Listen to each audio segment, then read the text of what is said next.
গাড়ি চালাস, মানে রাস্তা দিয়ে ঢোলাঢুলি করিস, মানুষ যদি অ্যাক্সিডেন্ট হয় কি বাল করিস। আজকে সেই রোদ পড়ছে, চলো একটু যা বিশ্রাম নেই। চট করি ছাতি মেলাও। স্যার থামেন। রেডি যাই। কিরে কামলা গো? মনে হয় বিশ্রাম নিতে গেছে, চলো খুঁজে দেখি। যে দেখি কামাই করা বাদ দিয়ে কি ঢক শুরু করছে, প্রতিদিনে 400 করে টাকা যায়। কামলা ঘর কুড়ি সুতি আছে।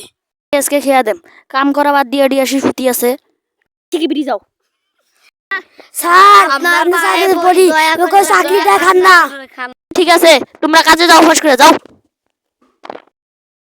ঠিক আছে, এই বাদরটা তুলবে পারিস না। আর রোজা রমজানের দিন এত বড় পাথর তোলা যায় না। কর্মচারী বাদরটা তোল। আর সেই ওজন তোলা যায় না, তোমরা তোলো তো। না খুব রোদ উঠছে। আচ্ছা তোমরা কাম করো। ভিডিওটা ভালো লাগলে সবাই লাইক কমেন্ট শেয়ার করবেন। নতুন নতুন ভিডিও পাওয়ার জন্য পেজটা ফলো দিয়ে রাখুন।